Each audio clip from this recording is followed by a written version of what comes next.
para Ana Laura. Já passo a palavra para a Ana Laura, muito agradecida pela presença dela aqui nesse sábado conosco. Bom dia, pessoal. Vamos desligar os microfones para a Ana Laura falar. Acho que é do Roberto que está aberto. É o Roberto que está com o microfone ligado. Bom dia, pessoal.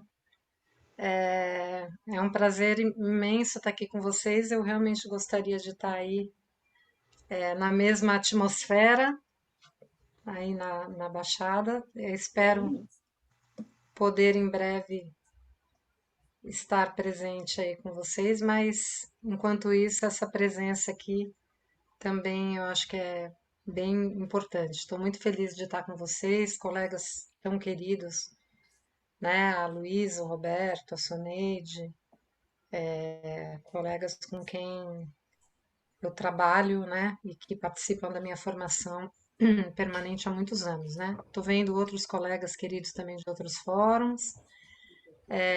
Queria também publicamente aqui agradecer a Elisa pela participação dela no debate com o Cid Ascofaré, na abertura do Fórum Rio. Eu não pude assistir ao vivo, mas eu assisti depois. A Elisa, que também me deu a honra de fazer a ocupação Mulheres Pretas no Mulheres na Pandemia em 2020.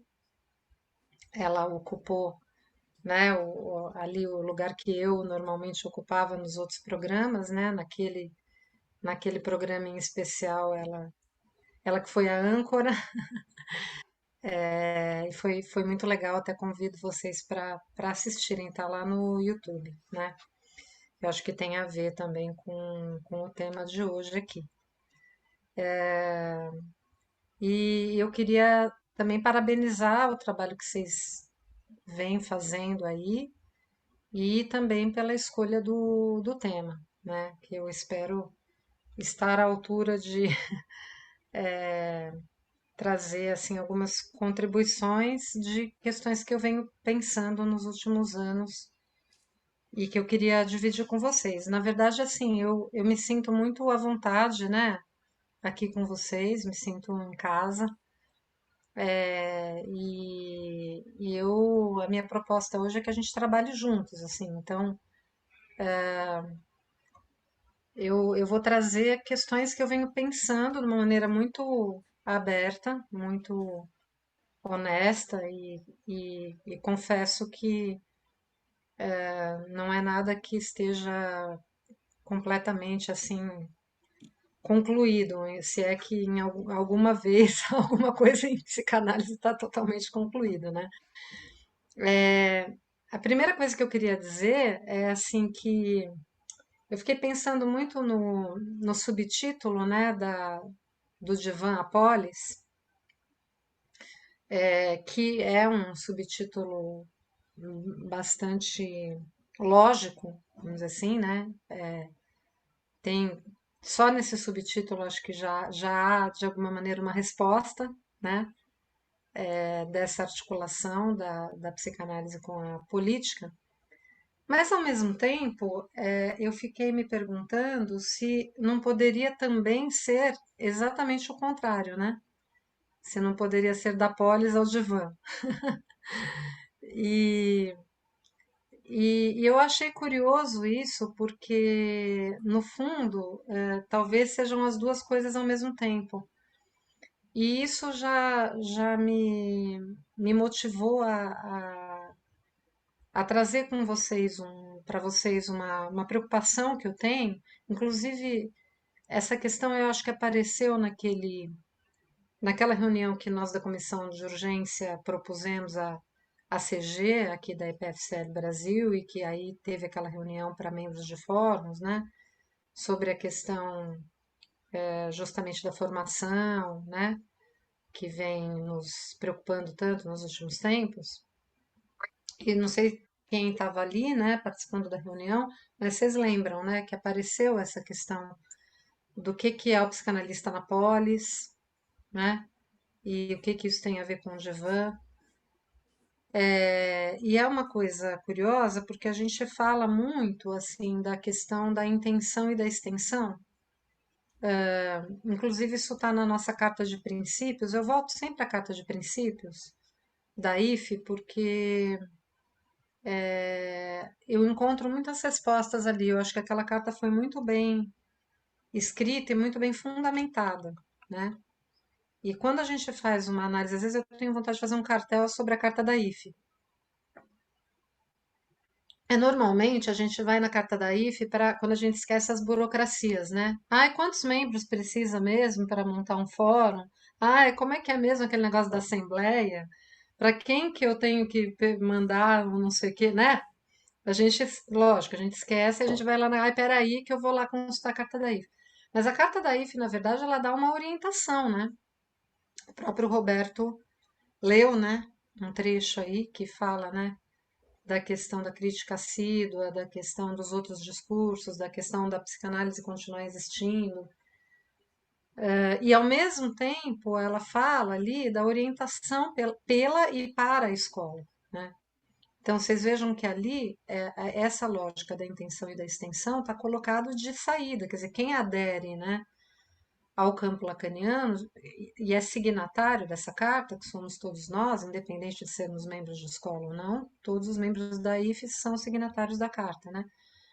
De alguma maneira, aderiu ou deveria ter aderido a essa lógica, né?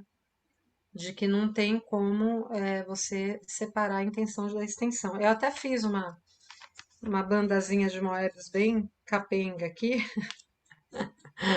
acabei de fazer, né, enquanto vocês estavam fazendo a apresentação, que é uma coisa tão, assim, já conhecida nossa, né? Não sei se os jovens aí já conheceram, já passaram, né, por essa figura topológica que o Lacan fica encantado, né, e usa muito para falar dessa questão justamente da estrutura do sujeito, do inconsciente.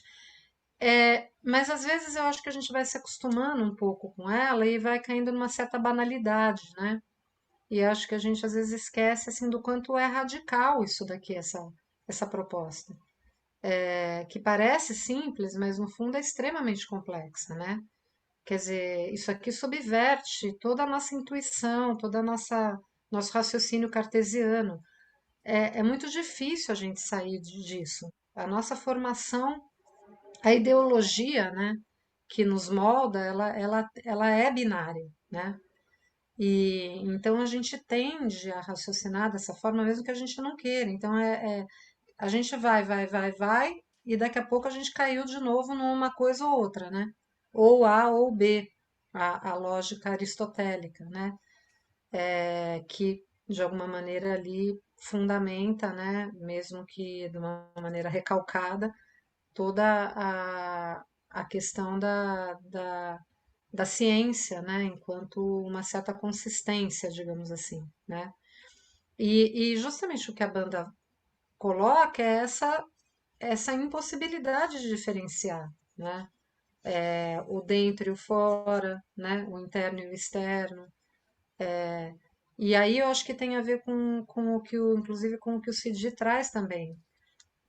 Um exemplo disso é o título do nosso livro, organizado pela Rede de Infância. Opa, peraí, gente, que caiu meu celular e eu também estou gravando aqui. Peraí, deixa eu só ver se não parou a gravação aqui, peraí. Ah, não, não parou. Então, voltando, o título lá do livro da Rede, que é Criança, Objeto ou Sujeito, né?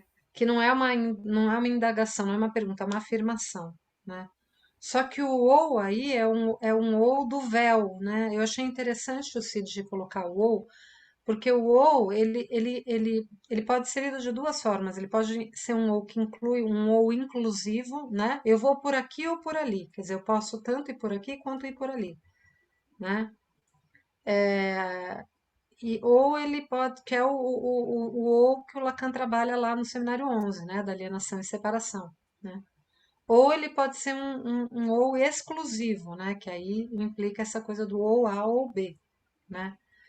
E então é interessante ele colocar, né, psicanálise ou racismo enquanto excludentes, né, que eu entendi que ele está propondo isso, mas ao mesmo tempo sem excluir a possibilidade de uma articulação, né?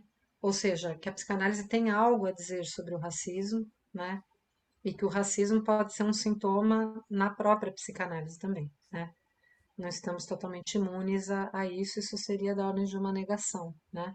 Então, só estou dizendo isso para retomar um pouco essa questão dessa lógica, né? Então, talvez, um pouco nessa direção, eu acho que a gente pode pensar o ou, né, nesse sentido do divã à polis ou da polis ao divã, né? Como algo que é moebiano mesmo, né? E é isso que eu, de alguma maneira, vou tentar dividir com vocês a partir das questões que eu tenho pensado. Então, assim, uma das entradas, acho que é um tema muito amplo e que tem várias entradas possíveis, né? Mas eu andei trabalhando muito, como eu estou muito às voltas com essas questões também da sexualidade, do diálogo com os feminismos, né? Eu, um pouco por acaso, reencontrei a famosa proposta do Freud sobre o final da análise, que ele fala que no final da análise o que se espera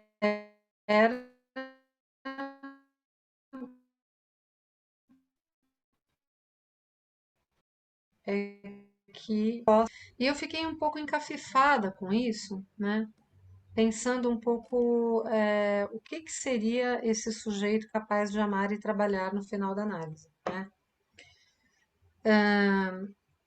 E, e assim, a gente sabe, né, que essa proposta do Freud, ela pode ser lida de uma maneira extremamente conservadora, se a gente não lê-la com o devido cuidado e com outras propostas da própria psicanálise, desde o Freud, e com a orientação lacaniana.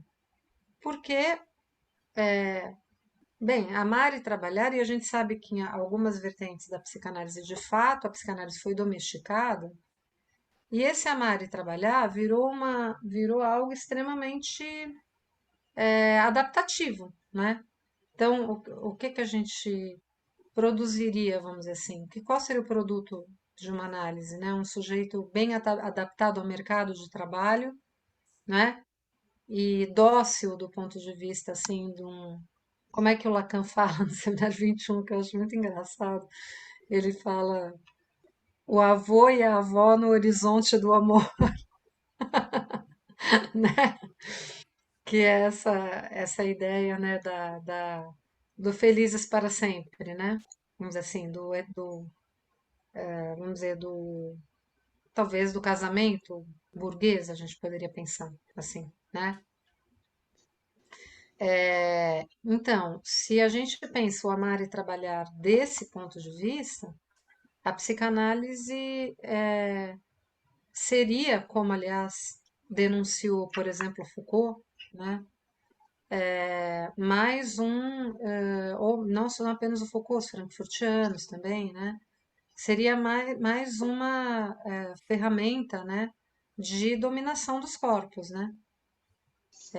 Tipo, fica quietinho aí, né? Para de incomodar a boa ordem do mestre com o seu sintoma, né? Que faz com que você não seja tão produtivo, porque você vive com enxaqueca, né? E, e enfim, do lado do amor, né? Também, enfim, com sintomas, né? Enquanto acontecimentos no corpo ou enquanto acontecimentos no pensamento, né? Dependendo do tipo clínico, mas que impediriam, digamos assim, ou atrapalhariam o bom andamento, né? Como é que o Lacan fala também em algum momento, que eu gosto muito, discurso, né? o discurso corrente, o disco que fica girando ali, né? Então começa, né? Quando quem gosta de vitrola, como eu, quem gosta de bolacha, ou quem é da época da bolacha, lembra, né? Que quando o disco estava riscado, começava, né? Então, o sintoma é esse ruído, né? Esse negocinho que atrapalha e que então a gente precisa, né, limpar ali para o disco continuar girando, né? Que é o discurso do mestre, né? É, é interessante porque vocês vejam que a gente pode ler esse amar e trabalhar nos discursos. Então, a gente pode ler esse amar e trabalhar no discurso do mestre, que é o discurso do do marché, né? Como é que o Lacan fala isso também? Como é que se fala? A polícia fala circulando. Circulando, circulando, né? Vamos lá, galera, circulando, né? Tipo, vamos lá, né? Marchem, né? Quer dizer, que é isso o discurso corrente, né? Quer dizer, continuem aí, né? Caminhando, né? Como a boiada, né? Na vida de gado aí, né? E a gente perfeitamente pode entender, então, o amor no discurso do amo, se a gente pensar nesses termos, quer dizer, tanto o trabalhar no discurso do amo programa um lugar de escravo, né? E o amar no discurso do amo programa o fazer um. É o um que agencia, né? O discurso do amo. Então, amar e trabalhar no discurso do amo clássico, né? Seria alguma coisa dessa ordem, quer dizer, um amor que programa o fazer um e um trabalho que escraviza, né? Ou explora, né? O saber do escravo ou do escravizado, como a gente costuma dizer hoje, né? Se a gente pensar no discurso do amo moderno, né, que é o discurso universitário, a gente tem a gente tem um deslocamento importante sob vários aspectos. Mas não é à toa que o Lacan chama o discurso universitário de discurso do amo moderno, ou seja, não deixa de ser o discurso do amo, não deixa de ser um discurso de dominação. Mas o que que muda? Muda muita coisa, né? Inclusive em termos históricos. A gente sabe que o discurso, a mudança, né, do discurso do amo antigo para o discurso do amo moderno tem a ver com o advento do capitalismo, tem a ver com o advento da ciência, tem a ver com o surgimento da família burguesa, e tem a ver fundamentalmente com uma mudança muito importante, significativa em relação à questão do saber, né? E que justamente coloca, né, a grande mudança em termos de agenciamento ali, né, e das relações de poder é justamente o discurso que coloca o saber nesse lugar, quer dizer, quem passa agora a agenciar, né, as relações de dominação é o saber, né? Não é mais Deus, não é mais né? Não é mais o Pai Todo-Poderoso, mas é o saber, o próprio mestre, de alguma maneira, está ali submetido a esse saber, né? Não é à toa que o discurso universitário é o discurso do binarismo, inclusive é o discurso que engendra, que cria os dois sexos, né? Na antiguidade não havia dois sexos, havia um sexo, né? A mulher era um homem inacabado. É o discurso da ciência, que depois vem a ser corroborado posteriormente pela genética, né? A questão do XXXY, né, que de alguma maneira dá ali uma espécie de fundamentação científica para esse discurso binário, né? Embora a gente saiba que hoje isso já não se sustenta mais no campo da ciência, né? Mas o que eu estou querendo dizer para vocês é que a gente precisa então repensar tanto a questão do trabalho quanto a questão do amor a partir desse discurso do amo moderno.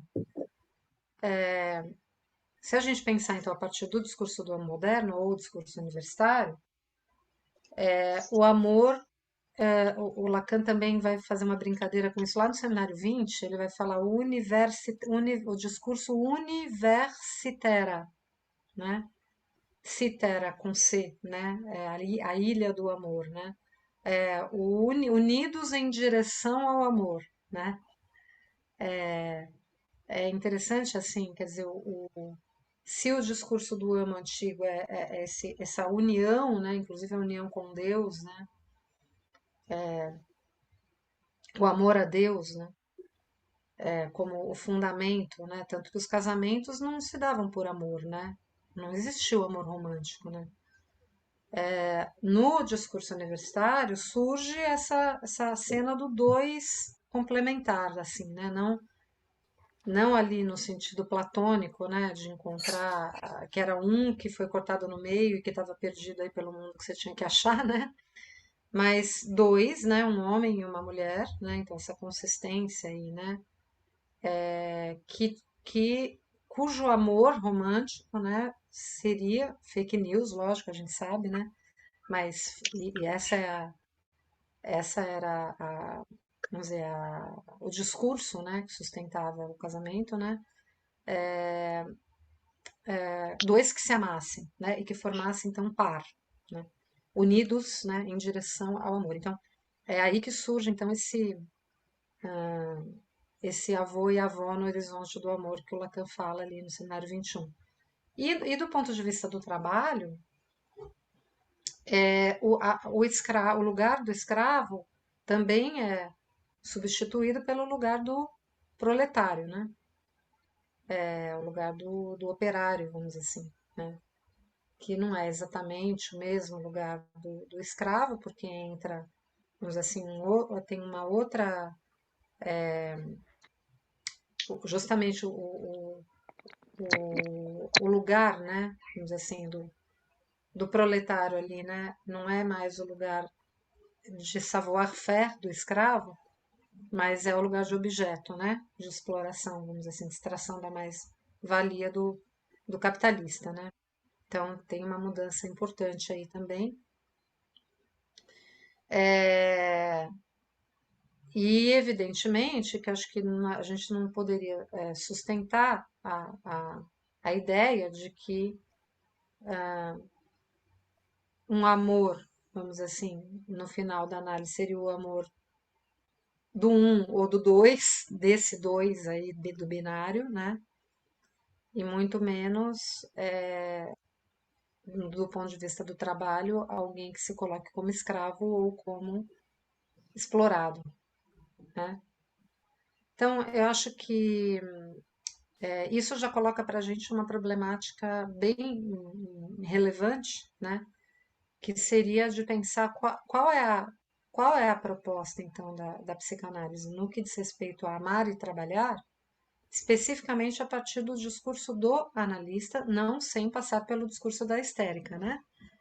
A histerização do discurso que é necessária para que se possa concluir uma análise, né? Não se, vamos dizer assim, não se chega, né, no discurso do analista sem passar pelo discurso da histérico, que faz com que eu sempre sustente também essa tese, que na verdade eu acho que é muito coerente com o que a gente aprende com o Lacan e com a nossa própria experiência, né, tanto no divã quanto na escuta dos nossos analisantes, que o discurso da histérica e o discurso do analista são solidários, né?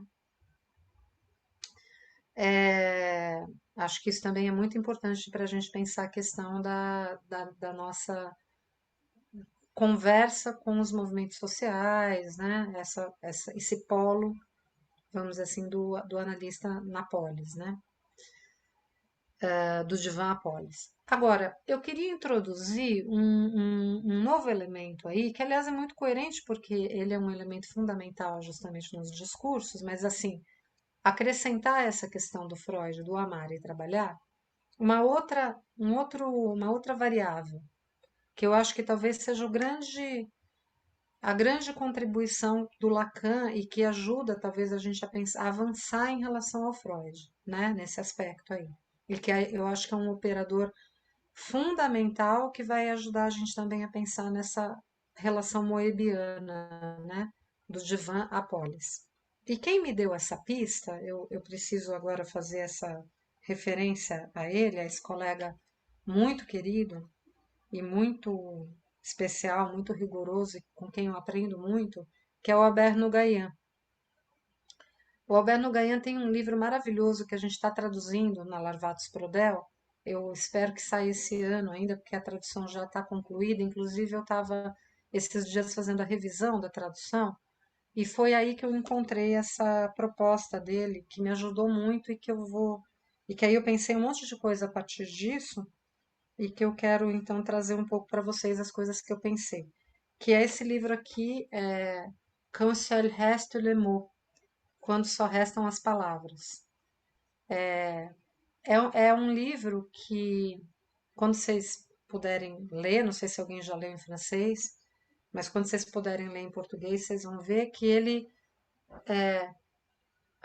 de alguma maneira, eu acho que ele é em ato, ele responde em ato essa questão, quer dizer, a escrita desse livro é, né, o psicanalista do divã à polis, vamos dizer assim, né? Mesmo que a polis, aqui no caso do Albert Nougayan, seja a escola de psicanálise, mas no sentido dessa responsabilidade do analista com a transmissão da psicanálise, com a, a existência da psicanálise no mundo. A existência e a resistência, né? A existência, né? E que a psicanálise é sempre clandestina, né? Sempre de contrabando, né? Que ela está no mundo, né? É sempre um pouco contrabandeada, assim, né?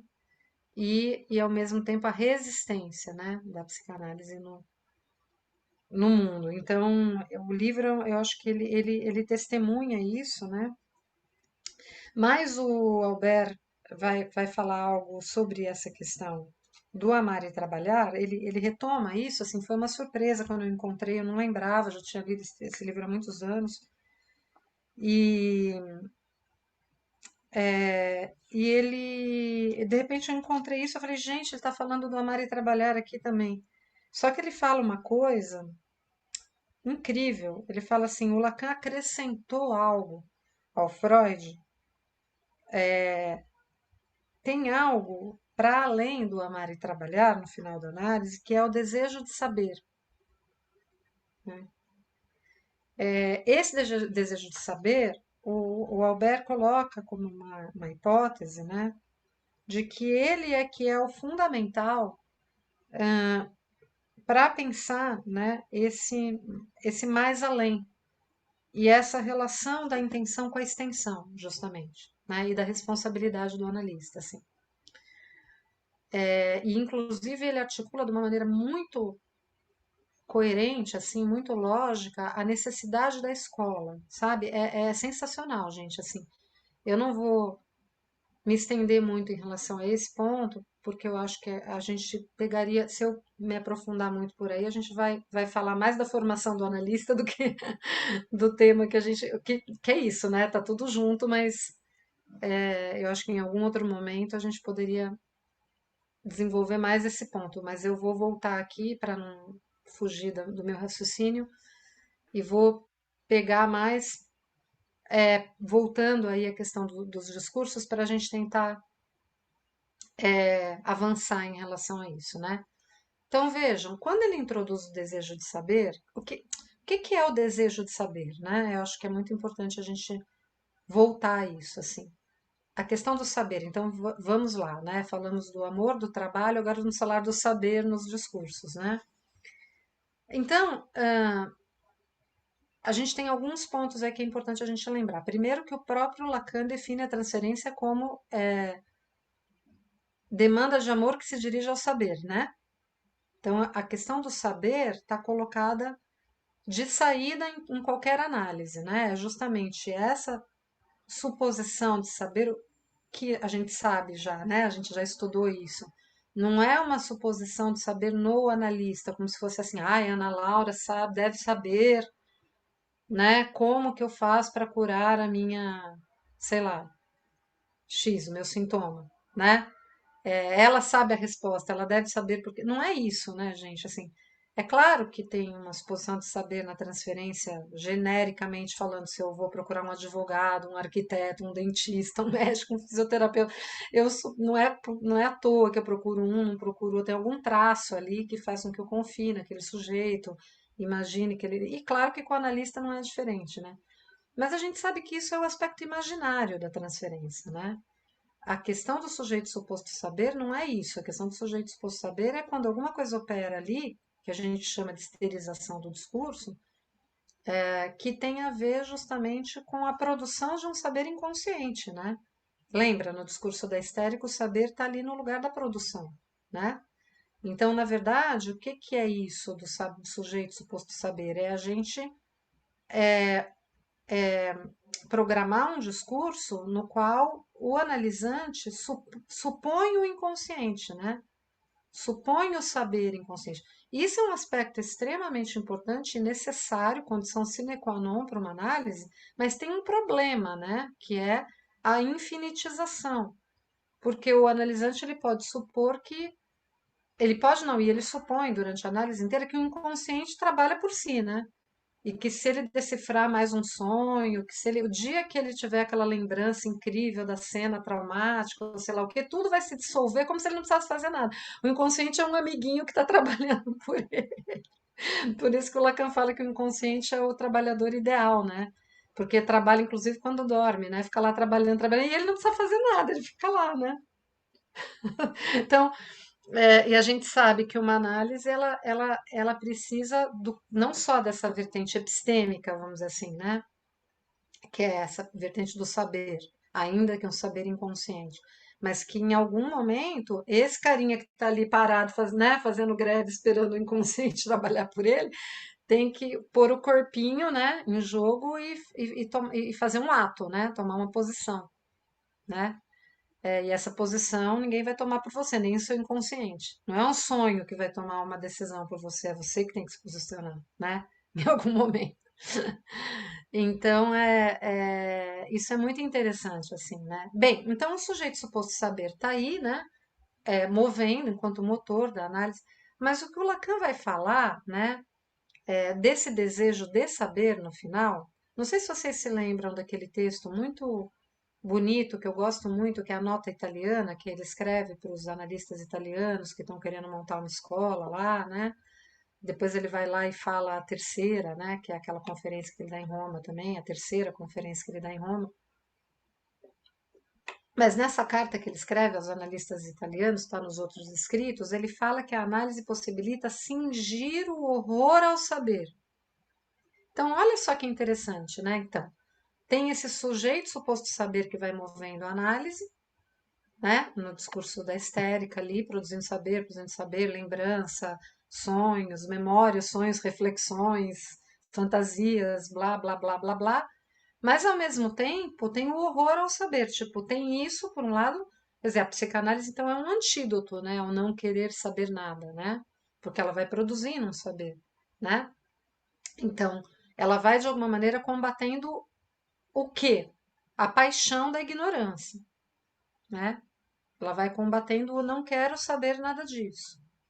Só que essas duas coisas vão concorrendo durante a análise inteira, né? Então é bonito quando o Lacan fala que no final tem uma coisa do cingir o horror ao saber. Então, na verdade, o que não tem desejo de saber porcaria nenhuma, né? Tem horror ao saber, né? O sujeito não quer saber. Não quer saber do quê? Não quer saber da castração.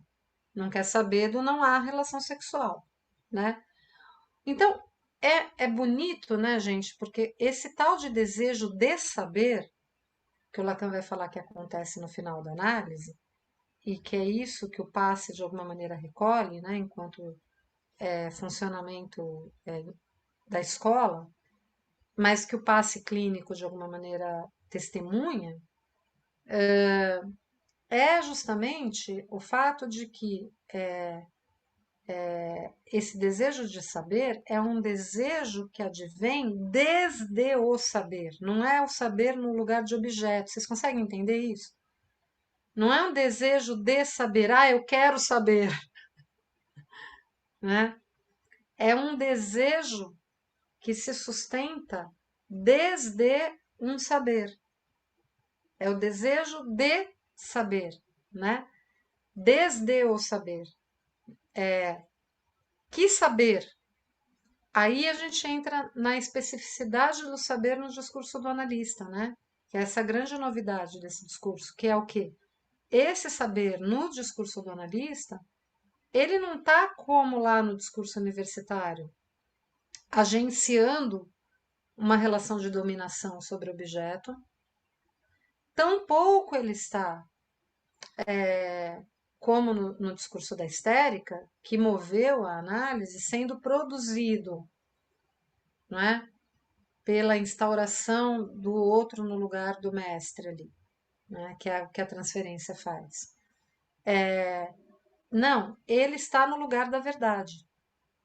E que saber é esse que está no lugar da verdade, que só o discurso do analista possibilita, né? Que verdade é essa? Então, o Lacan vai falar que é a realização de uma verdade, né? A verdade não toda, a verdade com a estrutura de semi-dizer, tudo isso que a gente já sabe, mas é a verdade enquanto lugar, não é a verdade enquanto substância, né? Enquanto essência, enquanto ser. É a verdade enquanto lugar. Então, lugar vazio e o saber, né? Esse saber, ele se localiza nesse lugar. Então, se trata de um saber justamente sobre a castração, de uma realização de um saber, né? De um saber do real, de um saber sem o sujeito, né? Que advém no final da análise e que tem a ver com justamente cingir esse horror, né? E poder localizar, né? E desejar, então, né? Sustentar uma posição desejante a partir desse lugar de que não há relação sexual, né? Desse saber de que não há relação sexual. Então é isso que esse que significa esse desejo de saber no final da análise, né? Que evidentemente é um tratamento que a psicanálise opera na paixão da ignorância, né? Então a psicanálise ela trata o amor e o ódio, mas ela trata também a paixão da ignorância. Eu achei a introdução desse elemento, né, a mais aí, que é o desejo de saber que o Alberto Gayan coloca, essa é a tese dele, né, que eu estou pegando emprestado, que é o passo a mais que o Lacan dá ao Freud, porque eu acho que isso é fundamental para a gente pensar nessa articulação justamente do divã à polis, né? Porque a partir daí a gente pode voltar à questão do amar e trabalhar de uma outra forma. Como é amar e trabalhar sabendo da castração, sabendo que não há relação sexual, né? Sabendo que não há garantia, sabendo que não há o um, né, do amo, mas sabendo que também não há o dois do universitera, né? Do discurso universitário. Então, que amar e trabalhar é esse que a psicanálise propõe? Então, vejam que quando a gente pensa a partir daí, a gente pensa em consequências extremamente radicais de uma experiência analítica para um sujeito que realmente tenha concluído e tenha chegado à raiz, né? Ao radical aí, né? Eu estou usando radical nesse sentido de raiz, né? Da questão do falacer, que é essa questão, né? De que não há um, mas tampouco há dois, né? Porque justamente, inclusive, o nó é três e é com o quarto nó que a gente vai poder escrever algo aí, né? Desses modos de gozo. Irremediáveis, né? Como diz o Lacan, incomensuráveis e irremediáveis, né? Não tem remendo, né? Para eles. Bem, então vamos lá, né? Vamos pensar no amar e no trabalhar. Quer dizer, do ponto de vista do amar, seria impensável, né? Um tipo de amor a partir desse desejo de saber que agora vou pedir licença poética ao grande Mayakovsky, russo, maravilhoso, que nós não devemos cancelar em hipótese alguma, né? Na tradução maravilhosa do Haroldo de Campos, musicada inclusive pelo Caetano Veloso, né? Que diz assim, para que não mais existam amor e serviço, né? É impossível pensar num final de análise que mantenha, ou que sustente, ou que justifique um amor servil, né? Bem, só isso, né, gente? A gente pode ficar aqui até as 3 horas da tarde. Porque as consequências disso para a polis, né? Quer dizer, esses. Eu tenho umas colegas aqui muito engraçadas do Fórum São Paulo que inventaram uma piadinha que são, elas falam dos Jedis, né? Elas falam dos analistas como os Jedis, assim, eu brinco que é Jedi, né? Se a gente lê em francês, ela fala, não, né? A gente vê assim a marca Jedi, assim, vem um, depois aparece no outro, né? É isso, quer dizer, né? Esses Jedis aí no meio da cidade dos discursos, assim, são esses sujeitos esquisitíssimos, né? Que, que não aceitam amor e serviço, né? Bem, sabemos que isso tem algumas consequências, né, nas relações amorosas, né? Bem significativas. Então, não é qualquer amor, né? Não é qualquer amor. Quer dizer, o Lacan fala do novo amor, ele fala do amor a partir do amuro, o amor, né? Ele brinca no Seminário 20, né? Com essa ideia do amor, né? Tem um livro muito bonito do Alain Badiou. Eu estou passando tudo muito rápido, né, gente? Porque cada ponto desse daria para a gente abrir e ficar horas falando. Mas tem um livro muito bonito do Alain Badiou que fala da cena do dois, mas ele fala da cena. É muito lindo esse livro dele, né? Que ele faz uma aposta no amor, mas justamente a partir dessa ideia do amor borromeano ali, né? Do novo amor que o Lacan propõe. E ele justamente fala isso. Ele fala: se tem um dois que a gente pode pensar no amor, porque o Badiou fala assim: tem a contingência do encontro. O Lacan fala disso no Seminário 20, lembra? Que existe a contingência do encontro, que o problema é você tentar transformar o contingente no necessário, né? Quer dizer, você tentar instituir uma garantia ali, né? E nessa contingência do encontro tem alguma coisa que se escreve, então alguma coisa cessa de não se escrever, a partir da contingência do sintoma ali, né? Mas então o Badiou ele vai dizer assim, tem de fato a contingência do encontro, mas tem também a aposta na duração, né? A aposta no futuro, né? Isso eu quero falar, eu quero concluir daqui a pouquinho já, estou indo para a conclusão, para ouvir vocês, mas a aposta no futuro acho que tem a ver com uma certa noção diferente do que a gente está acostumado, do que a filosofia clássica ou mesmo a religião trabalha, mas uma visão talvez, uma leitura psicanalítica, né? Não sem Paulo Freire, que a gente está no Brasil, né? Da esperança, né? Quer dizer, a esperança enquanto não enquanto o afeto expectante, né? O afeto da expectativa, como em Spinoza, né? Que medo e esperança são, vamos dizer assim, afetos irmãos com sinais trocados, né? O medo é quando você espera uma coisa ruim, e a esperança é quando você espera uma coisa boa, né? Então, a esperança não como um afeto expectante, né? Mas a esperança como um ato de apostar no futuro, um ato de apostar na duração, né? Que um autor que eu encontrei quando eu estava trabalhando a questão da Antígona, né? Que é o Ernest Bloch, que tem um livro belíssimo, né? Sobre a esperança, Ele é um marxiano, né? Ele é um filósofo marxiano e ele faz uma leitura da esperança ativa, né? E a esperança ativa tem a ver justamente com essa proposta no futuro, e que, se vocês forem pensar bem, é uma proposta que implica também num certo tratamento, numa certa queda do narcisismo, né? Porque se você só pensa no indivíduo, se você só pensa em si mesmo, talvez você caia de novo na caixinha do amar e trabalhar ali para fazer a sua vidinha burguesa ficar bonitinha e dar tudo certo, né? Guardar o dinheirinho, né, e cuidar dos netos. Nada contra nem guardar dinheiro nem cuidar de neto, viu, gente? Não é isso.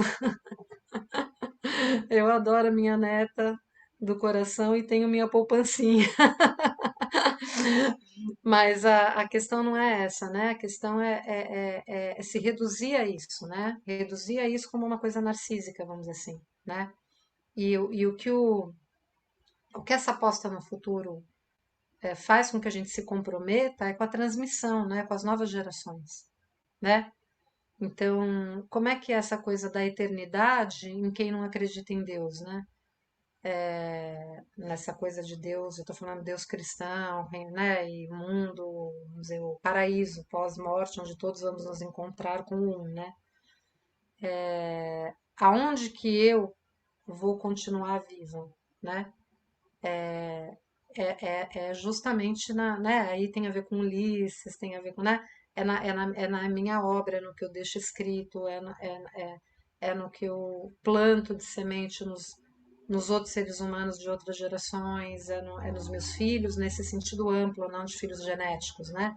Mas no que eu transmito para as novas gerações. Isso que se chama humanidade, né? E que é esse o ato da Antígona, né? E vejam, Antígona que Lacan toma como paradigma do final de análise, né? Todo mundo fala assim, ah, mas ela se mata no final, que paradigma é esse? Mas não é disso que se trata, né? Porque se a gente pensar que a peça se desenrola logo no começo, na primeira cena, a gente já sabe que ela vai morrer, ela já está condenada. Então, se a gente for pensar, é uma alegoria da vida isso, né? Como em Melancolia também no filme do Lars von Trier, né? Não é que o cometa vai chegar, o cometa vai chegar para todos nós, né, gente? Essa é a realidade que o que que é a vida? É alguma coisa que acontece entre o nascimento e a morte. Quer dizer, quando a gente nasce, a gente já está condenado. Essa é a posição da Antígona, né? E é a nossa, na verdade. Né? A peça coloca ela num entre, né? Entre duas mortes, que é o que eu falo, né?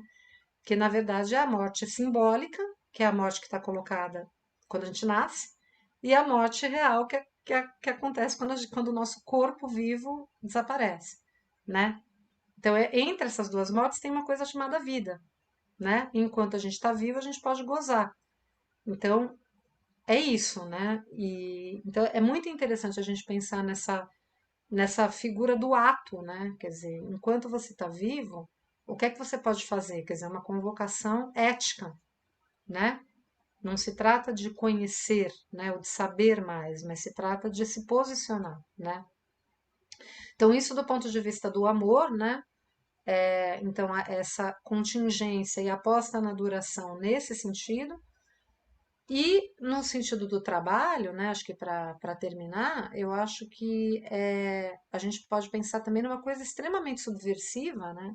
Porque um sujeito analisado, enquanto um sujeito que não se submete, justamente porque também sabe, né, a respeito dos processos de alienação e pôde se separar, ao fim da análise, como essa operação de separação, né, que permite esse desejo de saber, tem uma consequência muito grande também nessa relação de não se deixar escravizar e tampouco se deixar explorar, né? Bom, nem sempre os sujeitos, né, dependendo inclusive da classe social a qual eles pertencem, têm a chance, analisados ou não, de romper com a exploração e com, né, uma certa posição de escravização, né? Mas não sei, né? Talvez algo da ordem de uma desalienação pelo menos desse lugar de explorado, certamente isso produz, e isso não é sem consequências.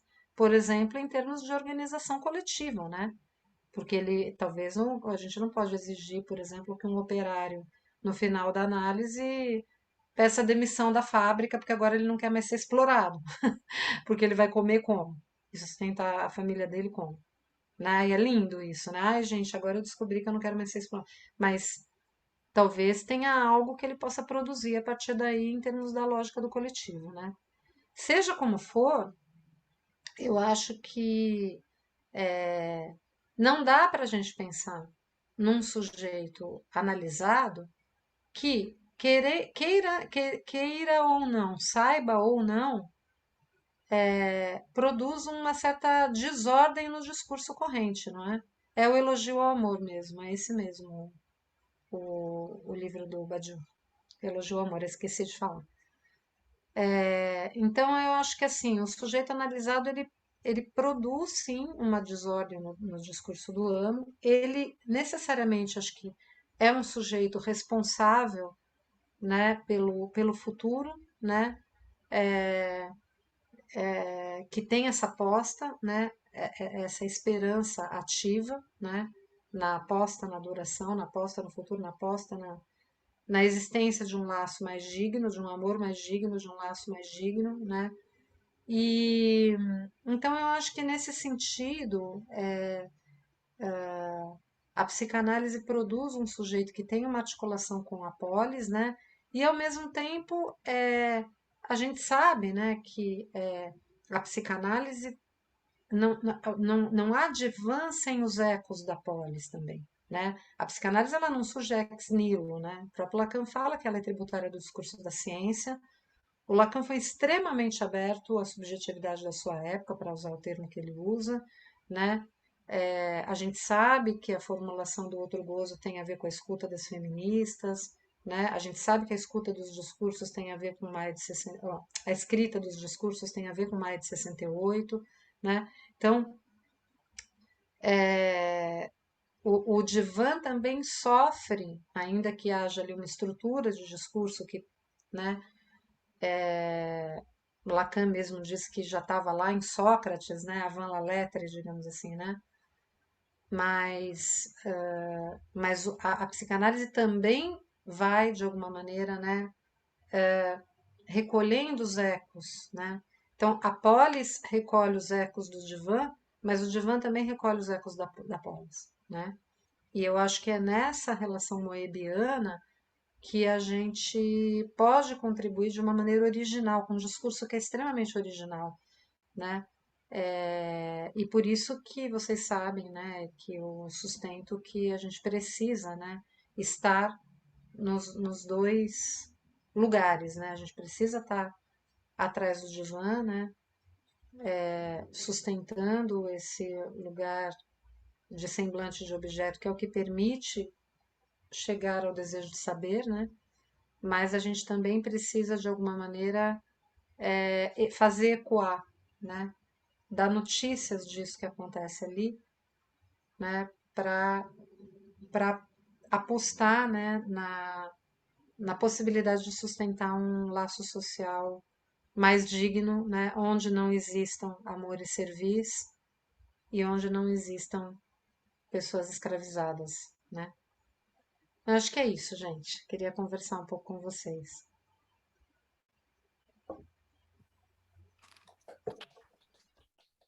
Bom, Gente, vamos abrir os microfones aí para aplaudir. bom. Para agradecer Muito bom. Sempre muito bom. essa injeção de esperança ativa e engajada, utilizando aí os termos que a Ana Laura trouxe, né? Eu acho que é isso que a gente tenta sustentar, inclusive no trabalho do fórum, né? Sustentar essa esperança que seja uma esperança ativa e engajada, né? Uma esperança de quem se compromete com aquilo que espera, né? De quem se compromete com o seu desejo. A esperança equilibrista, né? Muito bom, Ana Laura. Eu achei emocionante a sua fala. Me senti muito contemplada, muito contemplada. Fico pensando como que, mesmo sabendo, né, que a psicanálise nunca será um discurso hegemônico, não é isso que é esperado, mas como a gente tem que sustentar esse lugar meio a contrabando, né, na polis, na cidade dos discursos. Eu vou passar a palavra para as questões que as pessoas quiserem levantar, mas eu queria te pedir para você desenvolver mais um pouquinho, falar mais um pouquinho sobre 2 pontos que até têm uma certa articulação um com o outro, enfim, mas que me chamaram muito a atenção, que eu achei muito importante para a nossa discussão do divã Polis. O primeiro é quando você passou rapidamente, mas achei que merece a gente pensar mais um pouquinho. Você disse, não se chega ao discurso do analista sem passar pelo discurso da histeria, né? E você, inclusive, destaca a importância dessa articulação na polis, né? E eu pensei como é que a gente pode falar disso, por exemplo, no Brasil hoje, enfim, na circulação dos discursos na polis, em tudo que a gente está vivendo, né? Que achei muito importante, queria que você falasse mais um pouco, por que não se chega ao discurso do analista sem passar pelo discurso da histérica e as consequências que isso tem para a nossa participação na polis. Bom, e a outra questão é justamente, você diz, né, que a psicanálise está sempre a contrabando no mundo, né? E como é que isso pode nos ajudar a pensar o que a gente vive hoje, desse boom de psicanálises generalizadas de tudo que dessa degradação do uso da psicanálise, né? Porque é interessante, a gente tem pensado historicamente, né? Freud se confrontou muito com essa oposição à psicanálise, e aí havia uma certa posição de estar a contrabando no mundo. Mas hoje, quando todo mundo começa a se dizer psicanalista, né? Como é que a gente pode pensar esse lugar da psicanálise de estar a contrabando? São essas 2 questões que eu queria colocar para você, emocionada com tudo que você trouxe para nós hoje. E então, a Elisa já levantou a mão, então acho que a gente podia também colher a questão da Elisa, e aí você vai respondendo enquanto a gente vai colhendo outras questões. Tá ok? Então, por favor, Elisa. Bom dia a todos, não todas, a todos. Eu quero parabenizar o Fórum de Nova Iguaçu pelo trabalho apaixonado, pelo trabalho decidido que tem desenvolvido há tantos anos. Eu sou bastante próxima desse fórum, já participava das atividades antes mesmo dele se constituir como fórum, e realmente eu fico muito feliz por ainda estar aqui com vocês. Eu quero também agradecer a Ana Laura pela essa conferência belíssima e, como sempre, muito rigorosa, né? Eu fico aqui tomando nota de tanta aba que eu abro para estudar quando eu ouço você falar. Muito obrigada. A minha questão, que eu não sei se é uma pergunta, mas acho que sim, né? É sobre essa proposta, né, freudiana, né, do fim de análise, que os sujeitos sejam capazes de amar e trabalhar. E aí, quando você também desenvolve né, o diálogo da psicanálise, né, com a pólise, os efeitos que a psicanálise sofre, né, vindos da pólise, eu fico lembrando dessa proposta absurda do MEC, né, de criar esse campo de trabalho, né, tentar criar esse campo de trabalho regulado, né, por eles, que é a graduação em psicanálise, e também me ocorreu esses projetos de coaching, né, que tentam e que visam, sob alguns aspectos, otimizar a produtividade do trabalhador, do proletário, né? Eu queria saber se você também tem alguns comentários sobre isso. Mais uma vez, muito obrigada.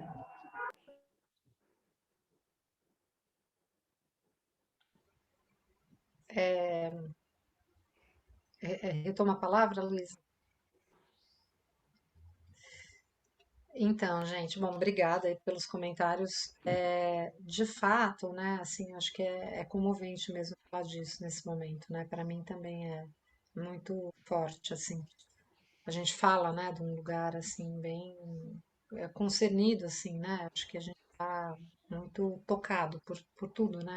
Acontecendo. Então, tem sido muito cada vez, né, que a gente toma a palavra para falar sobre isso e tal, eu acho que é forte mesmo, assim. Então, a questão que acho que a Luísa faz, ela é importante, né, porque eu vejo às vezes, né, assim, eu acho que na nossa escola não há muito isso, mas ampliando um pouco o campo da psicanálise, né, eu vejo às vezes, assim, alguns colegas muito tendo uma posição muito preconceituosa em relação ao discurso da militância, sabe? Assim, o discurso da militância é um discurso da reivindicação, né?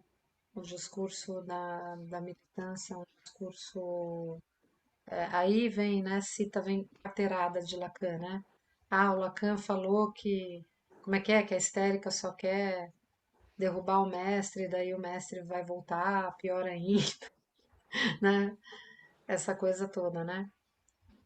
Só que assim, quando a gente vai vendo historicamente, né, gente, assim, se não fosse a militância, a gente não votava, a gente que é mulher, né? Se não fosse a militância, a escravidão não teria acabado no Brasil, se bem que mesmo assim acabou só por motivos econômicos, né? Mas enfim, não vamos entrar nesse ponto aqui. Mas a gente sabe o quanto teve pessoas que inclusive deram a vida, né? Bom, os quilombos e tudo mais, né? Que que estão aí, né? Inclusive até hoje sendo ameaçados e tal. Então, foram séculos, né? E assim por diante, né? Os direitos da LGBTIA+, os direitos das pessoas com deficiência, as crianças poderem estudar em escola comum, tudo isso que a gente fala que é direito que está sendo ameaçado, os artistas, né, os mínimos programas sociais, as cotas. Não foram os psicanalistas que conseguiram essas conquistas, né, gente? Então, assim, eu acho muita arrogância, né, da parte de alguns colegas, assim, do alto, assim, né, dos seus gabinetes, ficarem ali interpretando com interpretação selvagem em relação a quem está colocando bloco na rua, né, e depois trazendo, vamos dizer assim, benefícios para nós, né? Isso que é curioso, né? Porque talvez a gente possa fazer inclusive um raciocínio paralelo em relação aos analistas que ficam falando mal de escola, mal de escola, mal de escola, porque eles não querem sujar as mãos, né? Porque eles são puros, né? E nas escolas tem efeitos de grupo, nas escolas isso, nas escolas aquilo. Só que na hora do vamos ver, se não fosse a articulação, que é uma conjunção de escolas e sociedades de psicanálise que vão lá falar com o senador e não sei o que, não sei o que lá, a psicanálise já estaria regulamentada pelos evangélicos, e aí eu queria ver o que que eles iam fazer, né? Então, é engraçado como assim, né? É fácil você falar, né? Você ser puro, né? É muito fácil você ser santo, né? Você não se sujar, você não. Ah, eu não gosto de efeitos de grupo, como se fosse possível viver em sociedade sem efeito de grupo, né? Enfim, mas tudo isso para dizer, né? Porque por um lado, eu acho que o discurso do psicanalista ele é solidário ao discurso da histérica, sempre foi, né? Porque são os discursos que vão contra os discursos de dominação, né? Se a gente pensa ali no banquete, né? Como o próprio Lacan propõe ali no Seminário 8, né? Como uma espécie de discurso analítico avant la lettre ali representado pelo Sócrates, né? Por outro lado, você tinha ali os alunos, né? Aí alguém pode dizer, bem, mas é um contra-exemplo, né? Porque Sócrates foi assassinado por Atenas, né? O Sócrates foi uma espécie de Lula, né? Sofreu lawfare, né? Coitado. Foi julgado ali, né? Pela própria polis, né? Justamente, né? Mas, seja como for, eu acho que essa solidariedade, ela está dada desde o início da psicanálise, né? Agora, isso do ponto de vista mais, assim, da cidade dos discursos, né? Agora, do ponto de vista da formação, a gente entra em análise pela via do discurso da histérica, né? Então, na verdade, a gente passa praticamente os anos todos, a análise que a gente passa no discurso da histérica, né? Seja lá que tipo clínico que a gente tenha, né? A transferência e a resposta do analista programa, né? A esterilização do discurso, e é isso que possibilita que a operação verdade ali, né? Como Lacan chama a operação verdade e a operação castração, operem, né, e possibilitando aí sim um giro de discurso para o discurso do analista, né? Então, seja do ponto de vista da intenção, seja do ponto de vista da extensão, eu acho que há solidariedade entre esses dois discursos, né? Desde o início da psicanálise. Em relação à outra questão, que eu acho que dá para juntar um pouco, né, a segunda questão da Luísa com a questão da Lisa, é interessante, né, porque assim, o risco, acho que da psicanálise ser fagocitada, né, pelo discurso capitalista, eu acho que é um risco que não é muito, não nos surpreende, né? Quer dizer, não é algo que deveria nos surpreender, porque no fundo tem uma lógica, né? Quer dizer, o que que o discurso do capitalista faz? Fundamental, não estou falando do discurso do sistema capitalista lá, do discurso universitário, né? Estou falando do discurso do capitalista mesmo, da questão do capitalismo de consumo, né? E que nós somos consumidos, né? Nós somos o que é incrível, né? Se vocês lerem a Shoshana, né? O capital, como que chama? O capitalismo de vigilância, né? É exatamente isso que ela fala, né? Quer dizer, que quem é o produto nas redes sociais? Quem está sendo vendido nas redes sociais somos nós, né? Nós é que estamos sendo comercializados ali, né? Então, vamos dizer assim, é o auge, né, daquilo que Lacan já previa no discurso do capitalista. É incrível, né? Ele, às vezes, é bem profético, assim, porque como ele tem uma leitura muito refinada da estrutura, né, ele consegue prever porque é estrutural, né? Então, não deveria nos surpreender que a psicanálise também entrasse nisso, né? Virasse mais um produto, né? A psicanálise, não a psicanálise, evidentemente, né? Porque voltamos ao CD lá, quer dizer, ou é isso ou é a psicanálise, né? No sentido do discurso do analista. Mas a psicanálise enquanto marca, enquanto logomarca, o nome psicanálise, ele pode perfeitamente ser apropriado, né, por outros discursos, né? E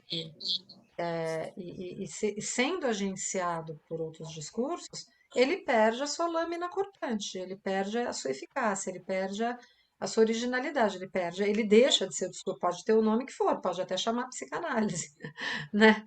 Você pode fazer coach e chamar isso de psicanálise, você pode fazer sexologia e chamar isso de psicanálise. Que eu acho que é isso, né, Elisa? Quer dizer, o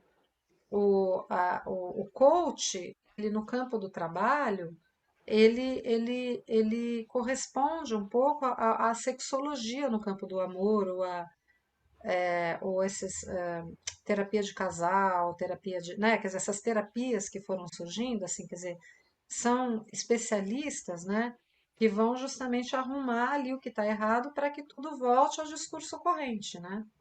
Então, né, você está fazendo um sintoma aqui, vamos arranjar isso daqui para você voltar ao trabalho e produzir mais, né? E ficar quietinho, ficar bem, se sentir bem sendo explorado, né? Não venha com esse sintoma, porque o que é o sintoma? O sintoma é justamente aquilo que atrapalha a boa ordem do mestre, né? Quer dizer, o cara começa a fazer um sintoma de disfunção erétil, sei lá, né? Tem alguma coisa ali que denuncia, né? Que aquele negócio não está indo bem, né? Aí vai lá o sexólogo e fala, vamos fazer exercício, vamos não sei o quê, né? Agora tem Viagra, enfim, mas não importa, né? Assim, quer dizer, alguma coisa que vai ali e tampa, né? Mas do mesmo jeito, você tá, né, tendo enxaqueca, né? Isso está te impedindo de trabalhar, então vamos pensar se, né, o seu problema de liderança, o seu problema de não sei o quê, ou vamos te realocar, ou você precisa trabalhar mais, isso não sei o que lá, para que dê tudo certo e você pare de ter enxaqueca e continue trabalhando. Então, é curioso como essas coisas são conexas, assim, né? Não me surpreende muito que o mercado tenha identificado na logomarca psicanálise, né, um produto a mais, né, para ser lançado no mercado, né? Resta saber, e eu acho que isso que é o nosso grande desafio aí, para as próximas décadas, né? Se nós vamos estar à altura de sustentar a originalidade do discurso do analista, de modo que a psicanálise continue existindo na cidade dos discursos como uma alternativa, né, a isso, né? Não é fácil, né, gente? Vamos reconhecer, não adianta a gente se iludir, né? Não é fácil. Tem gente que é muito otimista, assim, no sentido de que a psicanálise tem uma virulência tal que ela tende a produzir a sua própria resistência, vamos dizer assim, né? Mas a questão é que numericamente nós somos muito poucos, né? Então, por isso é que eu acho muito importante que a gente faça ecoar, né? Que a gente possa, vamos dizer assim, aumentar, né, como um megafone, assim, né, que a gente possa ampliar o alcance da nossa voz, né? Acho que é isso, eu vi que tem uma outra questão aí. Sim, a Luzia tem uma questão, então levantou a mão. Você pode falar, Luzia? Espera só um minutinho. Deixa eu ver onde é que está a Ana lá. Bom dia, Ana. Bom dia, não, acho que já é boa tarde. Foi muito bonito te escutar, né? Emocionada dessa forma como você fala, gentil sobre o amor, e especialmente sobre a histérica, porque eu escutei muito, assim, inclusive nas escolas, né? Inclusive na nossa, que a histérica é mentirosa, que ela roda a baiana que a saia cheia de gilete, inclusive, e assim, uma certa vergonha, né? Porque a histérica sai muito do tom, às vezes, tratada ou não, né? Ela não deixa de estar com as suas singularidades. Então, obrigada, e muito, muito bonita essa sua forma. E também você trouxe para mim a esperança do outro de outra forma. Eu fiz a minha tese de mestrado sobre literatura portuguesa. E eu trabalhei um autor que ele fala muito da esperança, e ele, no final a esperança não serviu para muita coisa para ele, né? E que é o Antero de Quental. que tem a praça aqui no Rio de Janeiro, onde tem o metrô. E eu fiquei pensando assim, poxa, eu fiquei com uma certa... Eu fiquei lendo no Lacan onde é que tinha a esperança. E a esperança que eu li no Lacan não foi essa esperança que você trouxe. Aí eu fui até pegar o livro que eu li, A Esperança. Eu falei, vou colocar isso para a Ana Laura para ver o que ela pensa sobre isso. O Lacan está dando respostas lá em televisão e no final, na página 73, a pessoa fala que ele é muito malicioso, não sei o quê, e ele vai falar que a esperança, ele faz uma pergunta assim, se a esperança é com objeto, né? Mais ou menos assim. E depois ele fala assim, sabem apenas que vi várias vezes a esperança, e o que chamam de os amanhãs que cantam. De várias pessoas que eu estimo tanto quanto eu estimo muito simplesmente ao suicídio. Então, como eu estava trabalhando, eu peguei, foi a única coisa que eu consegui, então eu fiquei assim, reticente o que era a esperança em Lacan. Eu queria que você falasse um pouquinho sobre isso. Eu agora Luísa, não sei se eu não sei se eu vou conseguir apagar a minha mãozinha, porque eu tenho dificuldade com a internet. Vou tentar baixar a mão. então, Luzia, a primeira coisa que eu queria te falar é pedir para você me mandar o seu mestrado para eu ler, porque eu estou trabalhando exatamente isso, né? Na verdade, desde o ano passado, e o meu seminário esse ano vai ser sobre isso. E eu vou falar muito sobre a esperança e a alegria. Inclusive porque o Lacan fala da alegria também, né, em algum momento. E eu estou lendo um livro incrível sobre a história da alegria na filosofia, na literatura, enfim. Estou trabalhando muito esses dois. Eu não trabalho só isso, né? Eu trabalho assim, era assim, a minha questão era assim, o que é que a literatura sustentou esse sujeito até aos 50 anos? Até porque ele dizia que a poesia era a voz da liberdade. Ele ficou ele ficou na história Portugal em dois lugares, na história da literatura e na história de Portugal, porque ele fez as conferências do Cassino, então ele era um sujeito político, né, que vivia, que fazia da literatura e da poesia política para mudar a nação. Ele tinha essa esperança, ele lia muito Hegel, então eu não trabalhei só a esperança, eu trabalhei em algum momento isso aí, e eu li isso aí em Lacan. Por isso que eu estava te Exatamente. perguntando. Então, depois eu quero conversar com você, não vou tomar o tempo aqui, mas eu quero conversar com você porque a gente está organizando para o segundo semestre, ainda é uma coisa que está sendo construída, mas acho que a gente vai conseguir fazer na IFE um seminário em língua portuguesa. E se a gente fizer, e a programação que a gente está fazendo, né, com colegas da Europa, de Portugal e tal, é a partir da literatura. Depois eu quero conversar com você, tá? Tá, Separado, obrigada. você fala. Mas isso que você falou é o seguinte: o Lacan ali, ele está abordando a esperança a partir de dois aspectos. Primeiro, ele está falando das virtudes teologais, né? O amor, a fé e a esperança. Então, vocês vejam Uhum. que, de novo, a gente encontra aí o amor, a fé, enquanto uma suposição de saber absoluto, né? Uma crença, quer dizer, eu, eu entrego, né? Toda a minha. Quem sabe é Deus, né? Isso é a fé, né? Uhum. Então, uma certa relação com o saber, né? Em relação ao um aí, né? A fé. E essa esperança, nesse sentido também, articulado aí, quer dizer, se eu amo a Deus e eu creio, eu tenho fé, né, no saber atribuído a Ele, então basta que eu espere a salvação, né? Então, desde o ponto de vista, vamos dizer assim, da teologia, é isso. E o Hegel, o Kant, ele retoma, né, vamos dizer, a sua maneira, porque o Kant está inaugurando justamente a possibilidade de conhecimento sem Deus, né? Essa é a grande, né? A grande giro aí do Kant, né? É o primeiro filósofo, né, que realmente abre mão, né, de Deus. Mas ele está retomando isso, né? E uma das questões filosóficas, segundo Hegel, fundamental é o que posso esperar, né? E E o Lacan, então é essa questão que o Miller faz para o Lacan lá em televisão, né?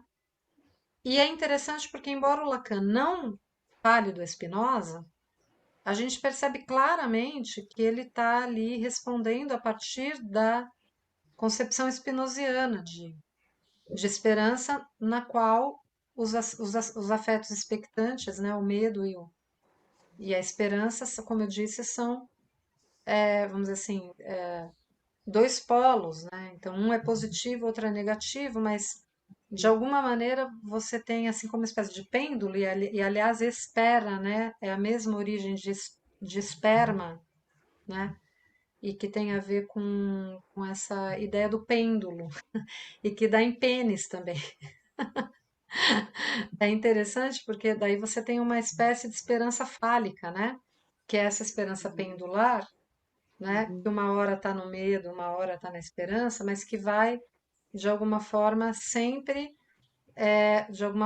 vamos dizer assim, programando um sujeito que coloca uma salvação no futuro, né? Assim, Acho que do lado dos ideais, não sei se eu e estou progressa errada. do lado dos ideais. Então, uma espécie de esperança fálica e que programa também a decepção. E aí a coisa do suicídio, né? E ele cita um É. poeta, né? Esse negócio Uhum. dos amanhãs é um poeta, né? Francês e tal, que ele cita. Então, enfim. Então, e aí, né, gente? É isso, tem um poema, não sei se vocês conhecem, muito bonito, do Antônio Cícero, que inclusive foi musicado, a Gal Costa canta naquele álbum dela, Estratosférica, mas o poema do Antônio Cícero é assim: não, não sou mais tola, não mais me queixo, não tenho medo nem esperança. Nada do que fiz, por mais feliz, está à altura do que há por fazer. Então, nesse sentido da esperança spinoziana, quem trabalha muito isso também, eu nem sempre gosto, confesso para vocês, das leituras, embora reconheça o rigor filosófico dele, que é o Vladimir Safatli, mas eu nem sempre gosto da leitura que ele faz de Lacan. Muitas vezes discordo da leitura dele com todo respeito. Mas esse livro que ele escreveu sobre os afetos é sensacional, né? E o Vladimir, embora ele não cite o Bloch, ele vai fazer uma interpretação do Spinoza justamente colocando essa questão, fazendo uma crítica da esperança também, por essa via, né? Mas falando do que seria, né, de alguma forma, assim, porque desse lado você exclui o ato, né? Então, Uhum. vamos dizer assim, tratar a fobia, tratar o medo numa análise implica em tratar a esperança também. Então, nesse sentido, se você não tem medo, você também não tem esperança. Uma coisa cai junto com a outra, né? Uhum. É a esperança nesse sentido da esperança fálica, que você não espera mais nada do outro, né? E nada do que fiz por mais feliz está à altura do que há por fazer. Quer dizer, é uma convocação a. Só que o curioso é que nesse nada do que fiz por mais feliz está à altura do que há por fazer, convoca o ato, né? E esse ato, é isso que o Ernest Bloch vai falar, e o Lacan não é só em televisão, não, viu? Na terceira ele vai falar disso também, né? Quando ele está falando do Nobo Romeano, ele retoma também as virtudes teologais, né? Eu vou até falar sobre isso no Fórum da Patagônia, lá que me convidaram para falar da terceira, eu vou falar exatamente sobre isso, né? Das virtudes teologais no Nobo Romeano, né?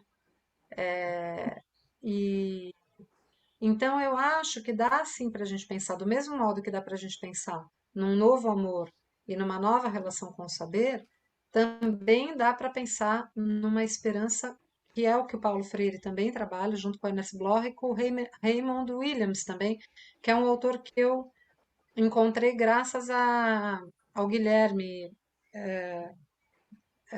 que faz a Rita Von Hunt, né, que a gente tem se encontrado muito para falar sobre isso. Eu convidei ele para falar no meu seminário, depois a gente fez um seminário juntos, porque eu descobri o Ernest Bloch, ele não conhecia, ele descobriu o Raymond Williams, que eu não conhecia. E ambos são marxianos que tratam a esperança de uma maneira totalmente diferente. E eu acho que o Lacan conhecia esses autores, porque são contemporâneos a ele, né? E o Lacan fala uma série de coisas, inclusive o Ernest Bloch fala da Antígona, no final do livro, fala do teatro como um paradigma do que seria a esperança ativa, né? E eu acho que o Paulo Freire também conhecia, porque são as mesmas fontes intelectuais, né? Então eu estou nessa pesquisa. Ana Laura, eu me lembrei de uma outra referência que é muito repetida, aquelas frases interessantes do Lacan, né? Que ele diz: esperem o que vocês quiserem, que eu acho que aponta um pouco para essa esperança ativa, engajada, do ato, daquilo que você se compromete com o seu desejo, né? A esperança ativa, né, Luísa, que o Bloch fala, o Bloch é muito crítico à psicanálise, crítico a Freud, mas é aquela leitura enviesada, né? Embora ele dialogue e tal. Mas a gente encontra pontos de articulação muito interessantes, assim. É essa aposta no futuro, da qual o Badiou fala também no Elogio ao Amor. A aposta no futuro é a aposta de Antígona, é a aposta na humanidade. É um antídoto contra a desumanização, né? É uma posição ética, né? Aí, ó, aposta no futuro. A gente apostar no futuro, né? Ele Nas logo novas se gerações, apresenta. o que se transmite entre as gerações, como diz o Lacan lá no Seminário 21, né? A solidariedade do nó, né? Eu acho tão lindo isso, o Lacan fala que a solidariedade entre os nós, né? Das gerações, né? É isso, né? Quer dizer, você sustentar a aposta no futuro, né?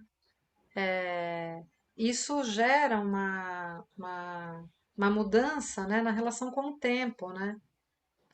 E a psicanálise opera isso também, né? Eu escrevi um texto para o GGN, né, falando dessa canção nova da Marisa Monte com o Chico Brown, que chama Calma, né? E essa canção é bonita da gente analisar justamente essa relação com o tempo, né? Porque tem uma ambiguidade ali, inclusive na entonação também da voz, enfim, no texto eu trabalho um pouco isso, mas só para pegar essa frase, né, que ela fala, calma, eu já estou pensando no futuro, né? É interessante isso, porque tem assim, calma que eu já estou, quer dizer, tem uma coisa adiantada, né? Eu já estou pensando no futuro, eu já estou driblando a madrugada, né? Então, essa aposta no futuro, né? Eu acho que ela é ética, né?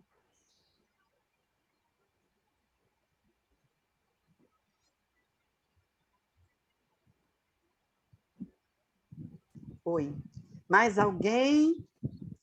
Mais alguma questão? A gente já está... Enfim, a gente tem assunto aqui para trabalhar o semestre inteiro, sobre a clínica, a polis, a circulação dos discursos. E, bom, já são 12h20, e a gente, então, vai dando a largada para o começo do semestre, das atividades. Maria Luísa, tem 2 pessoas querendo falar aí. Ah, tem? Ah, sim. Vamos lá. João e Soneide. Agora que eu vi aqui. Então, vamos na ordem, tá? Vamos escolher as 2 questões do João e da Soneide, e em seguida a gente passa a palavra para a Ana Laura de novo. Por favor, João.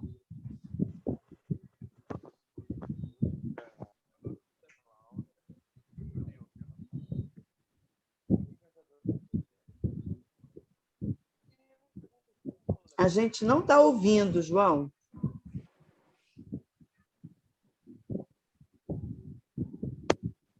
Parou? Agora sim. Eu estava de fone. Então, repetindo o que eu estava falando, eu gosto muito da Ana Laura, uma mulher maravilhosa, bom, Primeiro, bom dia a todos, todas e todos. Assim, ela estava falando da questão assim do divã, da questão da polis, assim, do analista também, né? Quer dizer, do analisante. A questão de como o Lacan vê a democracia, né? Sobre a interferência na psicanálise e todas essas questões ali que tem volto durante do analisante. Essa é a minha pergunta. Soneide. Obrigado. Obrigada, João. Soneide. Dentre as coisas, mais um convite que eu quero fazer e um pedido. Queria agradecer demais a Ana Laura, é maravilhoso sempre te escutar, te ouvir, e agradecer muito. Você falou também aí de final de análise, né, que está lá no texto de Freud, do Amar e Trabalhar, e a gente vai ter no próximo sábado, Andréa Milagres falando sobre final de análise, e eu convido a todos, então, para assistir. E eu também queria pedir a vocês para, no final, eu colocar o poema aqui, para a gente terminar, óbvio, na voz da Gal Costa, né, que foi o Caetano Veloso que escreveu. É isso.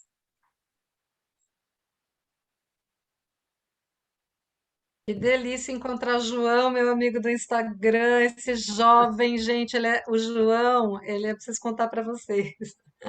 Ele é um jovem secundarista que lê Lacan e que foi responsável por um dos milagres de fevereiro, né, João? Obrigada por estar aqui, pelo seu interesse. Tá vendo, gente? Ana Laura, Eu já estou pensando contrabando também nas redes. Contrabando Eu já estou pensando no psicanálise. futuro. A gente vai driblando a madrugada e pensando no futuro tudo ao mesmo tempo. Bem, João, essa questão da democracia é uma questão que a gente vai precisar fazer outra conferência, mas assim, eu acho que eu responderia com uma provocação, né? Qual democracia, né? Porque enquanto a gente viver nessa democracia burguesa, em que para entrarem no meu apartamento aqui na Avenida Paulista precisa de mandato, mas para entrar no Jacarezinho basta o coturno e a metralhadora, eu acho que a gente não pode chamar isso de democracia, né? Enquanto mulher, não posso andar na rua, mesmo aqui na Avenida Paulista, né, sozinha, sem que eu possa ser, no mínimo, assediada e no máximo estuprada e morta, né? Eu talvez passe a minha vida inteira sem ter uma experiência do que é viver uma democracia só por ser mulher, mesmo sendo branca, de classe média, né?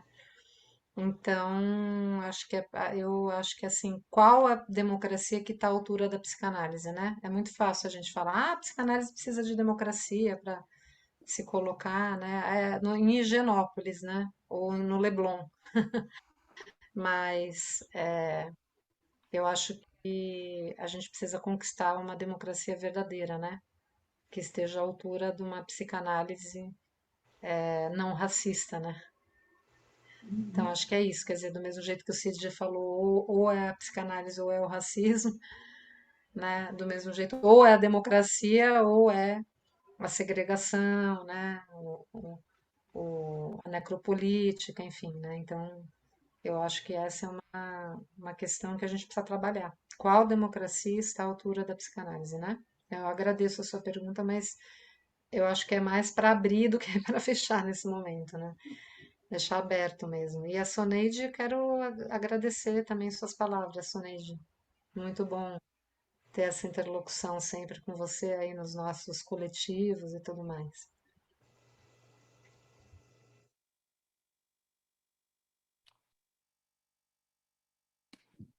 Se a Luísa falar as palavras finais que eu vou colocar aqui, é o poema, que é lindo. Você tem uma gravação, né, musical, né, Soneide? Isso, do poema, tá? Ótimo. Mas vamos, então, dar mais aquela rodadinha, ver se alguém ainda tem alguma questão, porque eu sei que todo mundo ficou muito tocado e, enfim, se mais alguém... Aproveita agora. Que essa atividade vai se encerrando, né? Mas o semestre está só começando. Ana Laura, com certeza, tem uma extensa programação e que nós poderemos acompanhar ao longo do semestre e nosso fórum também.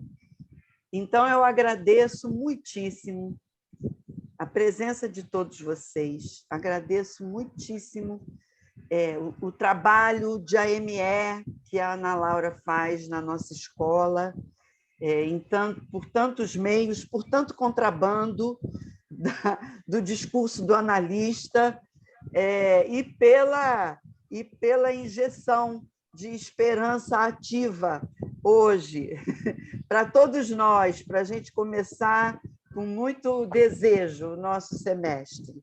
Obrigada a todos os colegas de outros fóruns que tornam sempre tão calorosos os nossos encontros, que dão sempre tanto ânimo a todos vocês. Então, vamos ficar com a música e a poesia. Ela também chegará. Ela que também amava os animais. Entrará sorridente assim como está na foto sobre a mesa. Ela é tão bonita.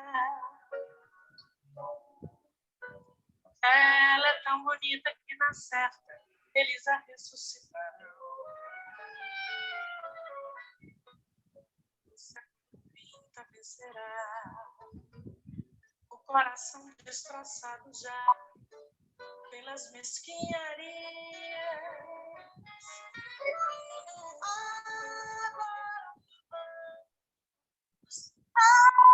Alcança tudo que não temos amar na vida.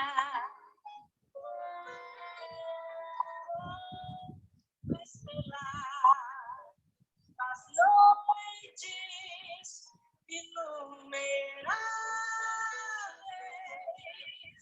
Ressuscita-me, ainda que mais não seja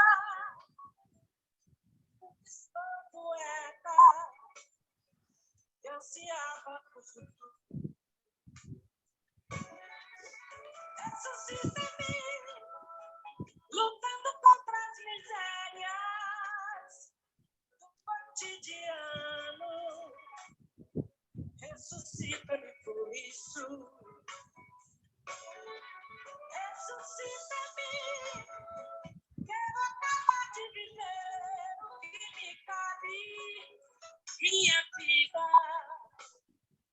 para que não mais existam amores. Ressuscita-me para que ninguém mais tenha de sacrificar-se por acaso um buraco. Ressuscita-me para que a partir de hoje, a família se transforme e o pai seja pelo menos o universo e a mãe seja no mínimo a terra. A terra, a terra.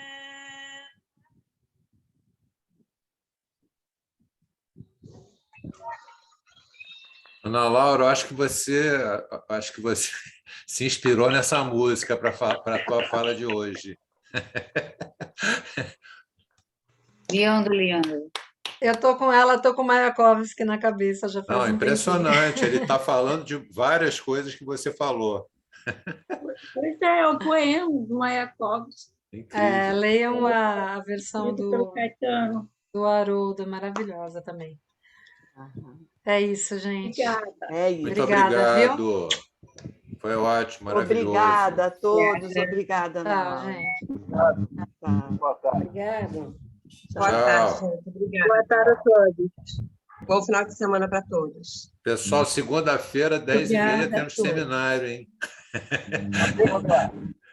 Segunda-feira, 10h30, seminário. Tá bom? Tchau. Naísa, Bom um fim de beijo, sema- Naísa. Bom fim de semana, um beijo para todo mundo. Beijo, queridos. Beijos em todos. Obrigada por essa manhã maravilhosa. Foi muito legal Obrigada a mesmo. todos. Legal, a gente vê todo mundo. Tchau.